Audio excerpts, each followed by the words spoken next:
a sweet called Gulab jamun, turmeric in its natural state, and seafood curry for a special occasion. This week, we're in Kolkata, India. Traveling the world to bring you delicious dishes, tasty beverages, and interesting experiences. This is the Destination Eat Drink Podcast on the Radio Misfits Podcast Network. I'm Brent Peterson. Welcome to Destination Eat Drink, the travel podcast for foodies. Destination Eat Drink is for foodies who like to travel and travelers who love to eat. And this week, we're visiting Kolkata, India for water apples and lessons on dodging tigers. But first, take a moment to rate and review the podcast. It takes just a minute on your podcast app, and it helps other foodie travelers like you find the show. And if you want to help out Destination Eat Drink even more, support the show at Buy Me a Coffee. You can drop me a couple of bucks or buy one of my foodie travel guide ebooks to places like Bruges in Belgium, San Sebastian in Spain, or Malta. And of course, lots of places here in Portugal. Check it out at buymeacoffee.com/Destination Eat Drink. Avik Mitra is a foodie tour guide for a chef's tour in Kolkata, India. You'll notice it's called Kolkata and not Calcutta, the old name from the British colonial days. Avik is an engaging guy with so much to share about his city. He talks about growing up in an analog Kolkata, his favorite dish as a child, and the amazing spice markets. And I'm starving, so let's eat. Destination Eat Drink.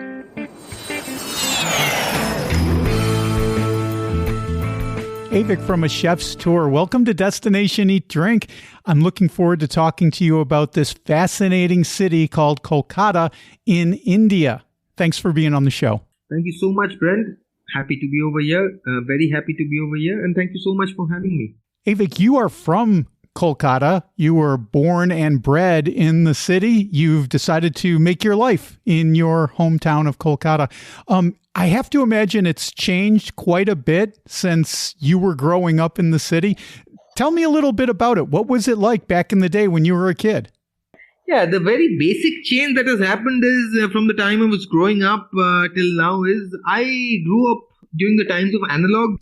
So a lot of tools and gadgets and lifestyles around me were around analog, contact specifically. Today, while we thrive in the midst of technology, especially digital technology, life has changed in the sense a lot of the approach to life is non-contact. So that is one stark change and reminder of the times that have gone by, because back in the day, people were very comfortable talking to each other. Even I think even back where you were from, yes, you would have noticed this, that back in the day, people were very comfortable just talking to each other about everything under the sun. Today, there are a lot of reservations about the same, about approaching anyone, elderly to you, professional, personal. People have to think twice, no matter what age you are. So that is one definitive change. And in terms of the city of Calcutta, yes, because of this dynamic shift towards approach of life, and because of the change in the perception of time and how to utilize it, the city has moved from the older to the newer part, where the shift from analog to digital technology has happened, whereas the earlier crux of the city would involve a lot about cultural assimilation, inviting or accepting people from different backgrounds and showcasing Calcutta's historical exploits to them. Today, a lot of cities' work culture revolves around the IT sector, which has become the hub and the backbone of all modern civilization and settlement in the city. And even the foreign footfall that happens in the city is revolving around this IT sphere, where most of the Western and European software partners, they have delivery centers over here, cost centers over here. And they often come over here to find supporting partners or develop supporting wings for their scheme of things back in their shores. And that is one area which bridges the gap between the two shores. So yeah, this is one seismic shift that has happened in terms of the city and its affairs. So in the modern part of the city, it's all high rises. Everybody has their own car. The Shopping areas are more organized, systematic. Whereas if you go to the old city, you can go outside and find life brimming. Everybody talks to each other. It's shabby. It's not as prim and proper as the supermarkets, but it's a farmer's market. You get to see the action live. So it's like you can't have it all. You want action and you want life to be, throbbing with excitement. You might have to sacrifice a little bit of the lifestyle value and the money and the fast cash. But then again, if you want the fast cash and the American and the European life where you have your own car, you have your own life, your pet and your job and your diet and everything, then you have everything. But yeah, you have to make do with your own entertainment. It could be Netflix or it could be, going for a trek or anything. But you don't have the same throbbing excitement of life in those parts because they're slightly more disciplined than the old city. This is one major divide here. It's funny when you talk about the difference between a digital world and an analog world, because I grew up in an analog world. I grew up in a time of LPs, of albums, before there were CDs and well before there were MP3s. But MP3. I see a shift in some ways, and one of my favorite signs, I've seen this in several coffee shops that I've gone into, where they'll have a sign in the coffee shop that says "No Wi-Fi. Talk to each other." And that seems to kind of encapsulate this idea that you're talking about of an analog world rather than a strictly digital one. And it makes life more enjoyable, I think, when you go into a coffee shop and you can actually talk to a person instead of everyone is hunched over with their cup looking at their phone and seems very unapproachable and very cold in a way. Absolutely. Although if you dig deeper, you'll find out everybody is just lost in their own spiral of trying to figuring out a livelihood, or if they have a livelihood. So the coffee shops are doubling up as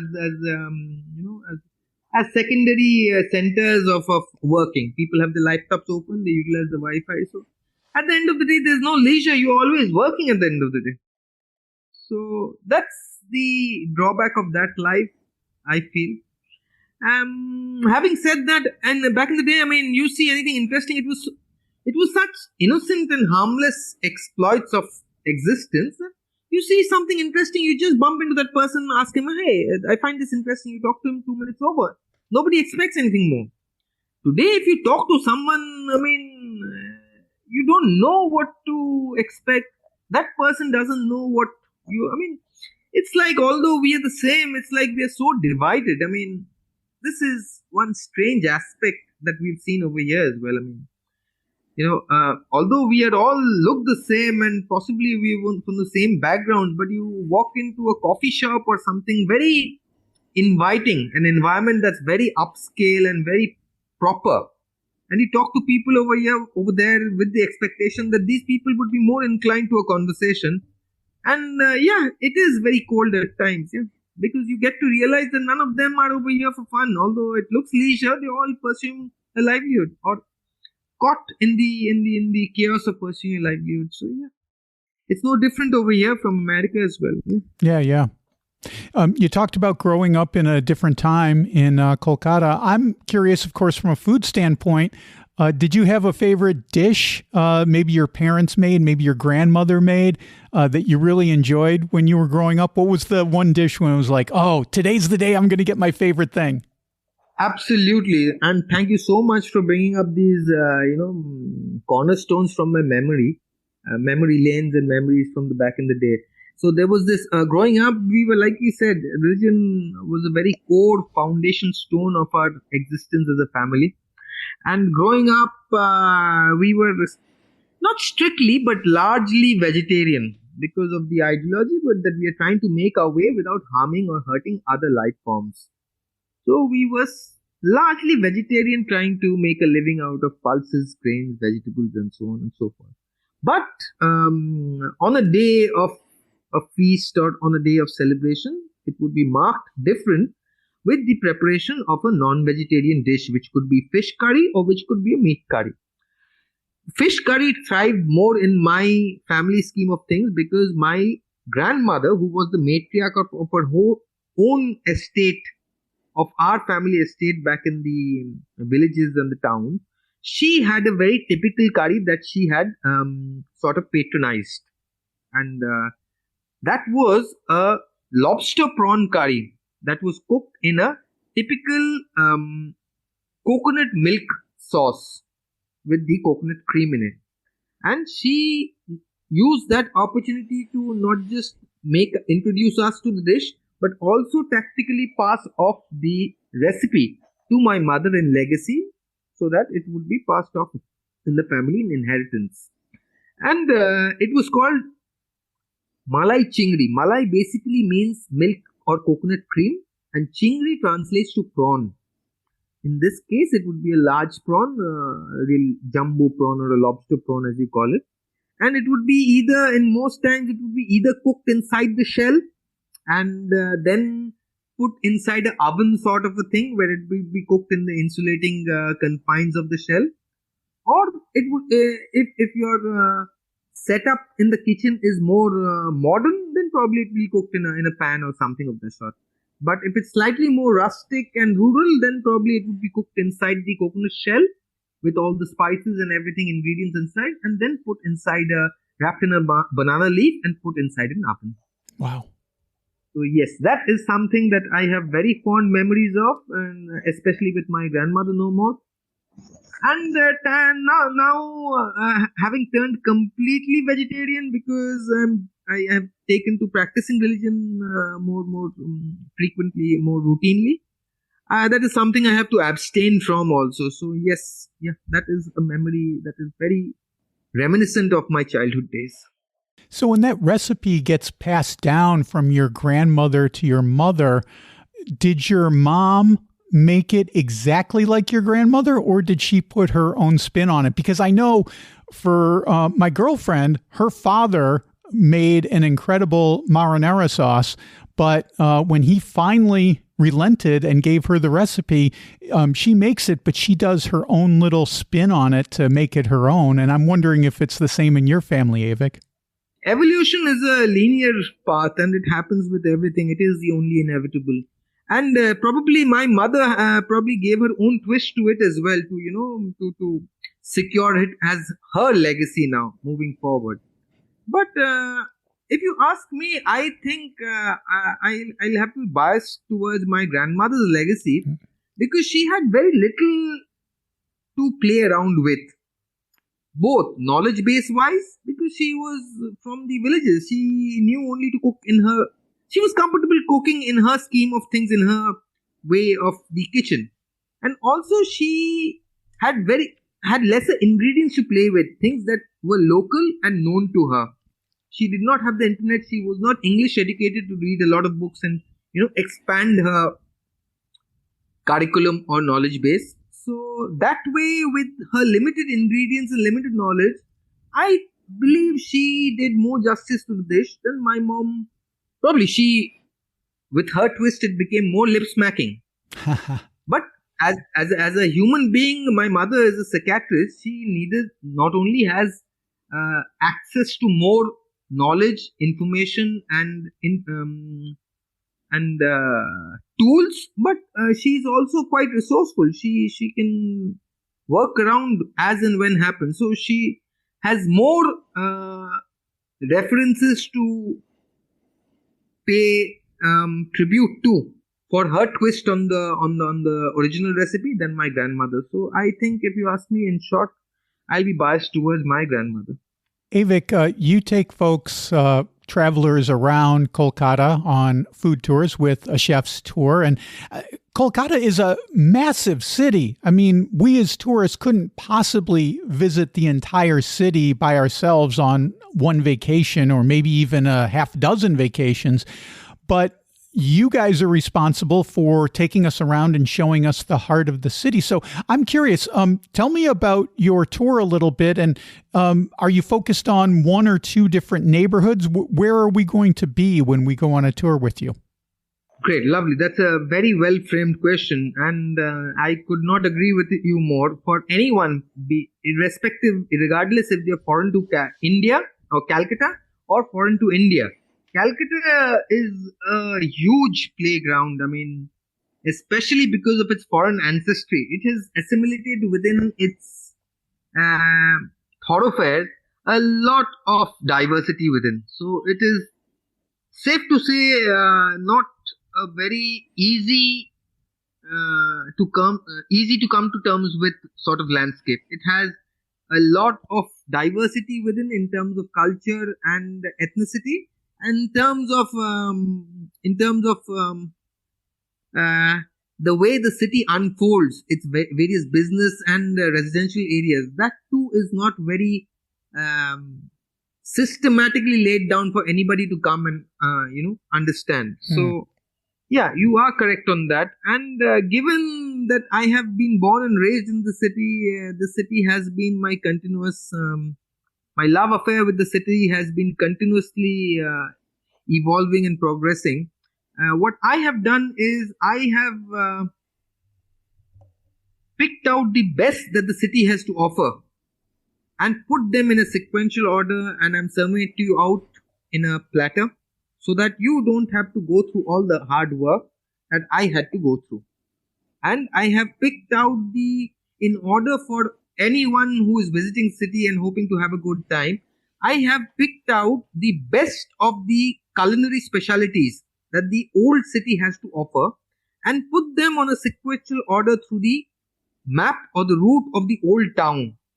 So where we take you not just through a journey of the old town and highlight its various iconic residential neighborhoods or neighborhoods of historical monuments, historical importance. But while we are doing so, we also engage you with different lip-smacking delicacies that have survived the test of time for over 100 years. All the outlets that are included on the tour are all family-owned legacies that have survived the test of time and held ground to the same position for over 100 years. So yeah, you get to see a lot in 4 hours, different neighborhoods, and not just around the touristy circuits, into the real dive deeper into the residential circuits where you actually meet real people, have real conversations, meet real chefs, see the food being cooked in front of your eyes, no curtain or no partition in between the food cooking area and the eating area. You see the food being cooked and you soak in all the smell and the aroma around you, and you let your sense organs basically soak in the atmosphere around you and take home all the memories and all the fascinating collage of noise, sound, smell, and sights that the city has to offer. And very interestingly, because the city comes to life at night, the tour that we have iconically started our flagship tours with is in the evening. That apart, we have other breakfast and other themed tours as well. There's one tour which deals in the pottery area because there's a very typical native hub in the city which deals with clay potters who carve out and mold all the clay idols that are used for religious festivals in the city. So that's a different theme by itself. And then we have a breakfast lunchtime tour which is around the faded center of the colonial exploits in the city, the White Town. And then there's one, this is lunch, breakfast time, so you get to see the city among its throbbing chaos and congestion. And then again, in the evening time, we have a tour which is basically the Bengali night tour that I'm talking to you about, which again takes you through the residential areas and gives you a first-hand showcase of the locals and what they do after they've done with work for the day. And while we are going through these areas and you meeting and seeing the sights, we also keep you engaged with lip-smacking food. Spices are such an integral part of food that we eat, especially when we're having food in India or in Bengal, Kolkata specifically. Is there a spice market, and what kind of spices will we see that maybe North Americans or Europeans might come and say, wow, this is different or exotic to our palate? For the naive and the uninitiated, especially for those who are not from this part of the world, you will have a first-hand experience of walking through what you folks call, in your terms, bazaar areas. Bazaar areas are different farmers or farming helping hands who come with their produce to sell to the cityscape for a bigger margin. So you have hawkers and vendors sat in different corners in bazaar areas, vending and selling their wares, and you get to see not just spices in their actual native form, but also fruits and vegetables that are very unique to you, which are unique to this landscape and probably new to a lot of other people in the country as well, not just for foreigners. So turmeric, cumin, coriander, these are the sort of typical Indian spices which are very popular in popular cuisine. And if you are used to seeing this in the powdered format, they be very well prepared that these are spices that you're going to see in its native format. Turmeric in its actual club format in the cluster that it appears. Ginger, coriander, the other one, cumin. All these spices in their original form as they are used before they are crushed down and grinded to a paste or a powder. So we will trace our way through a bazaar area, in a native bazaar area where people are vending in their local languages at the top of their voices. Very little English signage. Very local places, very in the midst of everything local and happening. I mean, words will fall short of me describing the experience, but I guess that is the entire idea of it, because there's no way I could describe what your eyes are going to capture. There are no words that I have in my vocabulary that could match the beauty of the pictures that your eyes are going to capture. There is no replacement for that. So yeah, I can only at best try to put things in a picture, but trust me, it'll be at least 10 times more picturesque than the way I'm putting it. I was well into being an adult before I had turmeric that didn't come in a powder. I remember the first time I saw it at a farmer's market in Hawaii, like actual turmeric sold in a basket. And I was like, oh, that's what it looks like. And then I tried some and I was like, this is a completely different experience than just shaking powder out of a bottle. Absolutely. And if you take one of those turmeric clusters back home, and if it survives, and you can pounding it in a pestle and then using that turmeric extract in your food, the taste will be, I mean, even if you mix it in your milk, that taste will be poles apart from the powdered spice. So it's a different experience. And the body also, because our body is also made up of a lot of earthly elements. It's a revelation how your body reacts to all these natural elements. Because understand, for one thing for sure, you will be eating a lot more food, a lot more diverse food on the tour than you're usually used to eating in your regular scheme of life. But at no point of time will you be feeling uncomfortable, because it's a lot of naturally cooked, natural resource, naturally with a lot of natural ingredients food that is taken by the body like a duck to water. So it'll be a new revelation, a new experience for you to see how you blend into nature. It's basically all nature and different forms of nature. And this is just about, we are brushing one area of just spices. Trust me, without me wanting to spill too many of the beans, there are a lot of vegetables and a lot of fruits that will be absolutely foreign to even Wikipedia or Google, because they are so local to these shores. Just for our audiences and our viewers, and even for you, Brent, this is something interesting to brush upon. So there's this very popular Indian sweet called Gulab jamun, which might have made it to America also right now. Haven't heard of it. Tell me more. So Gulab jamun basically is a dough ball that is deep fried and dipped in a treacle syrup.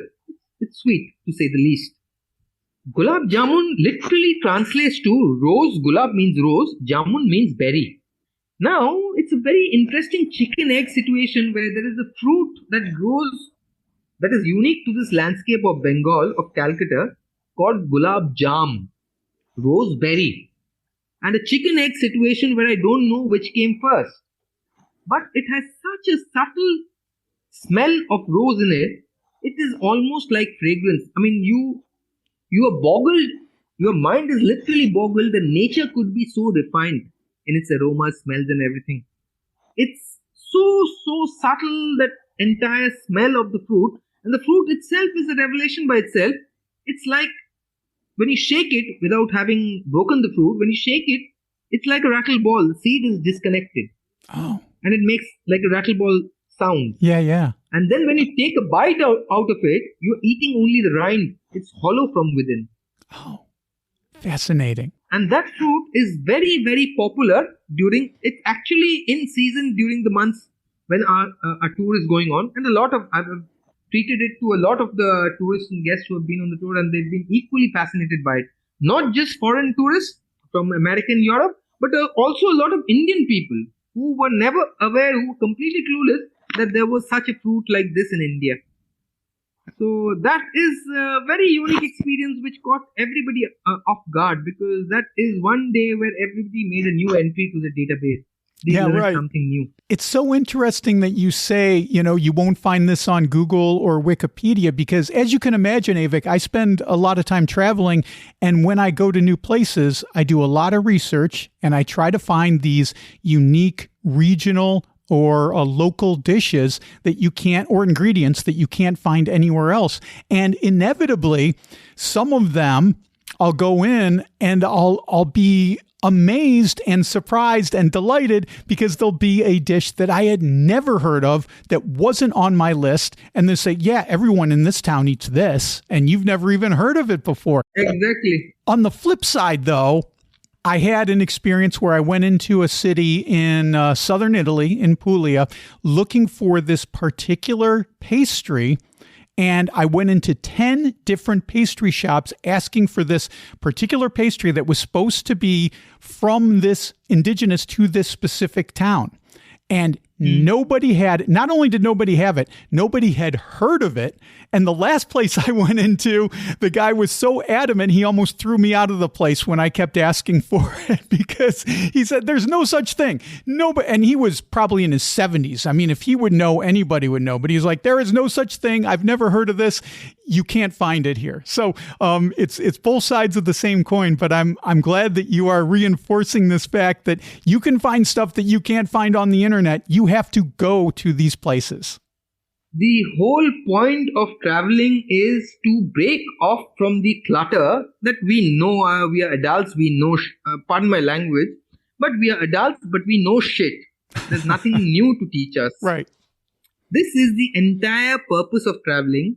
And the purpose of traveling to Calcutta is because it is one unique cosmopolitan city from the bygone era, which is also home to a very unique landscape in this world. So because of the mangrove landscape, Calcutta is supposed to be the region, hinterlands around Calcutta is all supposed to be floating vegetation, mangrove. So that not only has created a unique form of settlement for civilizations, but also produced unique flora and fauna. So not only is the city very unique in its offerings that it has to show to you or to visitors, but also if you manage to venture further around, you'll also get to see a lot of unique landscapes, vegetation, settlement forms that probably you will never see in any other part of the world. This is something that is really typical about Calcutta and Bengal.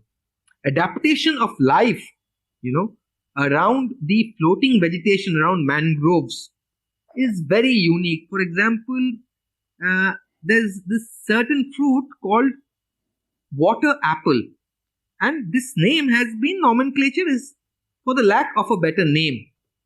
And this fruit, the water apple, I believe what has happened is somebody has planted apple seeds over here in the mangrove vegetation. Apples typically grow in high altitudes, right? They thrive in high altitudes.